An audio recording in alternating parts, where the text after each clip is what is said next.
கழகம் கட்சியினுடைய பொதுக்கூட்டத்தில் திரளாக கலந்து கொண்டிருக்கக்கூடிய அன்புள்ள கொண்ட தாய்மார்களுக்கும் சகோதரர்களுக்கும் பெரியவர்களுக்கும் புதிய தமிழகம் கட்சியினுடைய கிளை செயலாளர், இளைஞரணி செயலாளர், மகளிரணி அமைப்பாளர்கள் மற்றும் மாணவரணி அமைப்பாளர்கள் உள்ளிட்ட அனைவருக்கும், அதே போல இந்த பகுதியினுடைய ஒன்றிய செயலாளர், மாவட்ட செயலாளர் ராமர் மற்றும் உடன் வருகை புரிந்திருக்கின்ற மாநில பொறுப்பாளர்கள் ஐயர், செல்லத்துறை, கிருபிராஜ் மற்றும் செல்லப்பா, பவன்ராஜ் உள்ளிட்ட அனைவருக்கும் என்னுடைய நெஞ்சார்ந்த நன்றியும் வணக்கத்தையும் தெரிவிக்கிறேன்.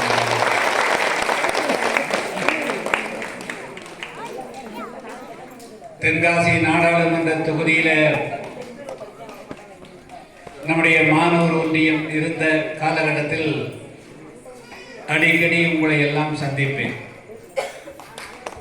ஆனால் இப்பொழுது தென்காசி தொகுதியிலே மாணவர் இல்லாத காரணத்தினாலே அடிக்கடி வர முடியாவிட்டாலும் கூட உள்ளாட்சி மன்ற தேர்தல்கள், அதே போல பல்வேறு சந்தர்ப்பங்களிலே நம்முடைய மக்களை நான் சந்திக்காமல் இருந்ததில்லை.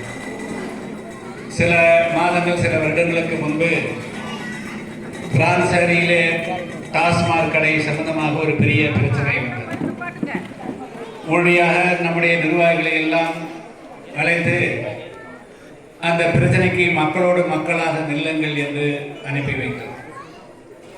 நம்முடைய பிரான்ஸ் அருகியை பொறுத்தமட்டிலும் 2001ஆம் ஆண்டு நம்முடைய மானூர் ஒன்றிய சேர்மனை எடுத்த போது நம்முடைய பிரான்சரி கிராமம் ஒட்டுமொத்தமாக நம்மோடு நின்றது. இப்பொழுது நம்முடைய கிராமத்தினுடைய சார்பாக பல்வேறு விதமான அடிப்படை பிரச்சனைகள் குறித்து நம்முடைய தாய்மார்களும் இளைஞர்களும் ஊர் பிரமுகர்களும் புகார் அளித்திருக்கிறார்கள். குறிப்பாக நம்முடைய கிராமத்திற்கு இப்பொழுது குடிநீர் 15 தினங்களுக்கு ஒரு முறை கூட ஒழுங்காக வருவதில்லை என்ற புகார். அதே போல பேருந்துகள் இங்கே முறையாக நின்று செல்வதில்லை, உள்ளேயும் வருவதில்லை என்ற 2 முக்கியமான குறைபாடுகளை சுட்டிக்காட்டியிருக்கிறீர்கள். அதற்காகத்தான் கிராமத்திலிருந்து 2-4 பேரை நாளைய மறுதினம் தூத்துக்குடிக்கு காலை 11:30 மணிக்கு நான் வர சொல்லியிருக்கிறேன். அவர்கள் வந்த பிறகு நான் உரிய அதிகாரத்திலே அதை பேசி அந்த பிரச்சனைகளுக்கு உரிய தீர்வு காணப்படும் என்பதை இந்த நேரத்திலே நான் சொல்லிக்கொள்கிறேன். இந்த நேரத்திலே நம்முடைய தாய்மார்களிடத்திலே பெரியவரிடத்திலே வேண்டிக் கொள்வது 2-3 முக்கியமான விஷயங்கள். நம்முடைய கட்சியின் சார்பாக வரக்கூடிய டிசம்பர் மாதம், இப்பொழுது மே மாதத்தில் 5ஆம் தேதியில் இருக்கிறோம். இன்னும் 8 மாதங்களுக்கு பிறகு பிரம்மாண்டமான மாநில மாநாடு நடைபெறுகிறது. அந்த மாநில மாநாட்டில் நீங்கள் குடும்பத்தோடு அந்த மாநில மாநாட்டிலே கலந்து கொள்ள வேண்டும் என்பது நம்முடைய வேண்டுகோளாகும். இதுவரையிலும் ஒரு மாநாடு என்றால் கொஞ்சம் இளைஞர்கள் ஒரு வாகனம் பிடித்து வருவார்கள். அவர்கள் வந்த பிறகு அந்த மாநாட்டில் என்ன நடந்தது என்பதை கூட அவர்கள் எல்லோரிடத்திலும் பகிர்வதில்லை. நடைபெறக்கூடிய மாநாடு 2026 சட்டமன்ற தேர்தலுக்கு முன்பாக நடைபெறக்கூடிய மாநாடு. எனவே அதில் மிக முக்கியமான விஷயங்களை எல்லாம் நாம் அறிவிக்க இருக்கிறோம். என்று சொன்னால் நம்முடைய சமுதாயம், தேவேந்திர மக்கள் சமுதாயம் தமிழ்நாட்டினுடைய மிகப்பெரிய வலுவான சமுதாயம், எண்ணிக்கையில மிக பெரும்பான்மையான சமுதாயம். ஏறக்குறைய 20-25 மாவட்டங்கள், திருநெல்வேலியிலிருந்து துவங்கி தென்காசி, விருதுநகர் என்று சேலம் மாவட்டம் வரையிலும் நாம் அனைத்து மாவட்டங்களிலும் தலைமை விருது எடுக்கிறோம். இருந்தாலும் கூட இந்த சமுதாயத்திற்கான முக்கியத்துவம் அரசியல் ரீதியாக இந்த சமுதாயத்துக்கு கிடைக்க வேண்டிய உரிமைகள் முறையாக கிடைப்பதில்லை. பாருங்கள், 4 வருடங்களுக்கு முன்தான் ஓட்டளித்தீர்கள். ஓட்டு வாங்குகின்ற பொழுது நாம் ஏமாந்து விடுகிறோம். குறிப்பாக பெண்கள் அன்றைய நேரத்தில் ஒரு வீட்டுக்கு 4 ஓட்டுகள் 500 ரூபாய் 2000 ரூபாய் கிடைக்கிறது பெரிதாக கருதி அது ஊருக்கு கோயிலுக்கு பெயிண்ட் அடிக்கிறோம், சுற்றுச்சுவர் கட்டுகிறோம், அதற்காக 4 லட்சம் 5 லட்சம் என்று நாம் ஏமாந்து கொஞ்சம் அமையருமா ஓட்டடித்து விடுகிறோம். அதனுடைய பாதிப்புகள் தான் இது.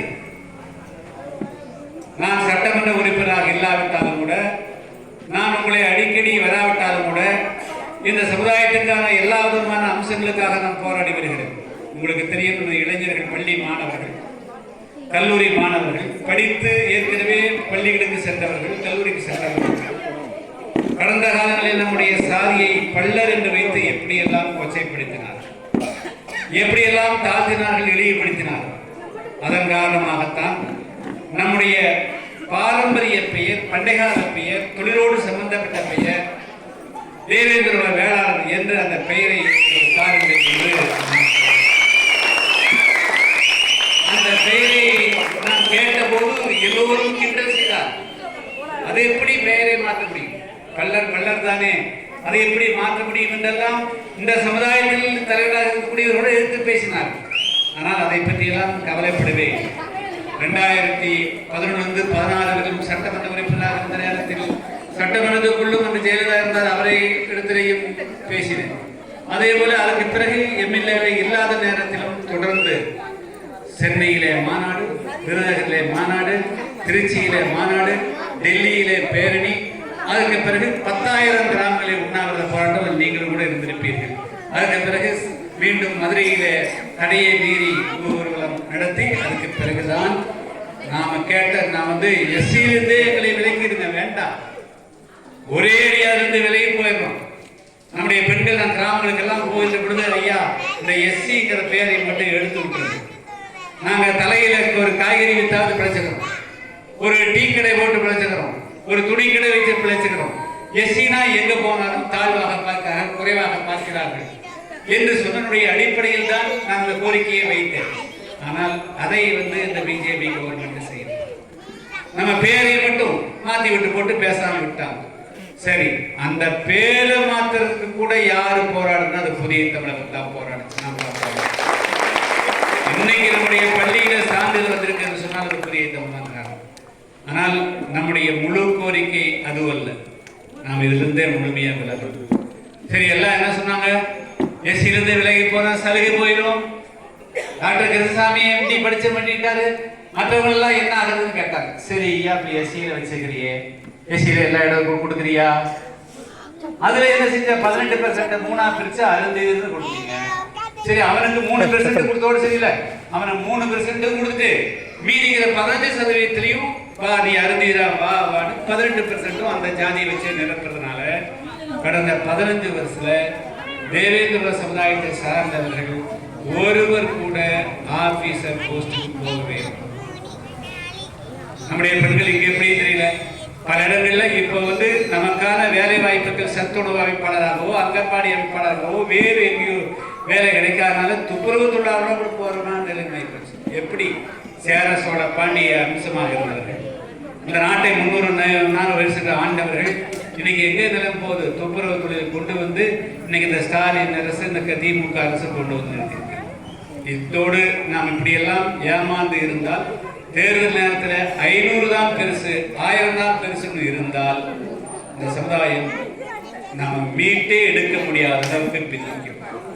அதனால தயவு நம்முடைய தாய்மார்களிடத்தில் சொல்லிக் கொள்கிறேன், 2026 இந்த திருநெல்வேலி சட்டமன்றத்தில் புதிய தமிழகம் கட்சி தான் நிக்குது.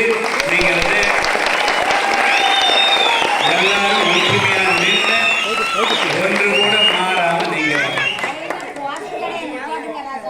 அதனால காசு பணம் இதெல்லாம் நினைச்சீங்கன்னா இந்த சமுதாயம் பின்னாடி போயிடும். உங்களுடைய குழந்தைகளுக்கு ஒரு வேலை வாய்ப்பு கிடைக்காது, யாரும் பேச மாட்டாங்க. 150 இளைஞர்கள் கொல்லப்பட்டார்கள் இந்த 4 வருஷத்துக்குள்ள. சட்டமன்றத்தில் இருந்துச்சு, யாரு பேசினாங்க, யாரு கண்டிச்சா? அதனால இந்த சமுதாயத்துக்கு ஒரு பாதுகாப்பு வேணும்னு சொன்னால் குரல் கொடுக்கணும்னா அது புதிய தமிழகம் தான் குரல் கொடுக்க முடியும். எனவே நம்முடைய தாய்மார்கள், இளைஞர்கள், பெரியோர்கள் அனைவரும் நீங்கள் புதிய தமிழகத்தின் பின்னால் தான் எந்த சூழலில் இருக்க வேண்டும். குறிப்பாக மாணவர்கள், இளைஞர்கள், நீங்கள் புதிய இளைஞர்கள் புதிய தமிழக கட்சியினுடைய வரலாறை தயவு படிங்க. இந்த 30 வருஷத்துக்கு முன்பாக இந்த பெற்றோர்கள் நம்முடைய அப்பா அம்மா தாத்தாமார்கள் எப்படிப்பட்ட நிலைக்கு ஆட்பட்டார்கள். எல்லா டீ கடையிலும் நம்முடைய தாத்தாமார்களுக்கு டீ கொடுக்கப்படவில்லை, அவர் வெளியில் இருந்தால் டீ கொடுக்க வேண்டிய நிலை இருந்தது.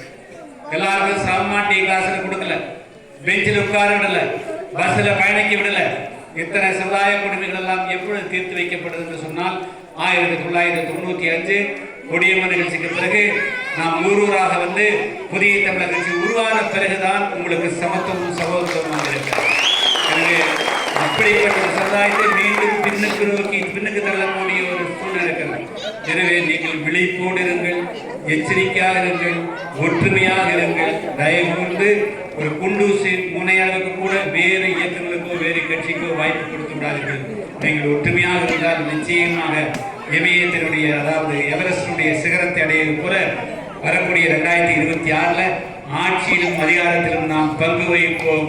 அப்பொழுது நீங்கள் மனு கொடுக்க வேண்டிய அவசியம் இருக்காது. உங்களுடைய பிரச்சனைகள் தீர்த்து வைக்கக்கூடிய நிலையில நாம் இருப்போம் என்பதை மட்டும் சொல்லிக்கொண்டு அனைவரும் மாநாட்டை கேட்டுக்கொண்டு விடைபெறுகிறேன். நன்றி, வணக்கம்.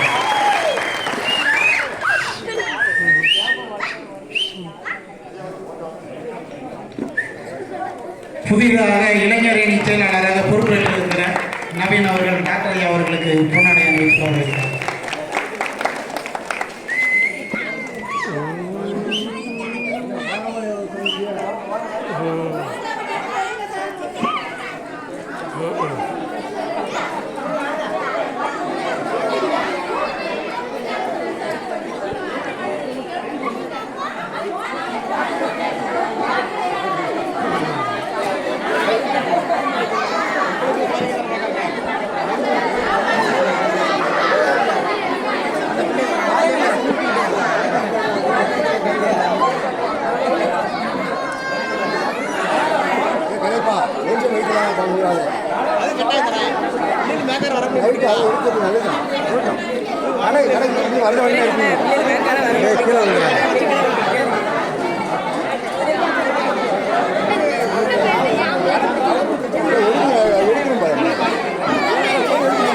இருப்பா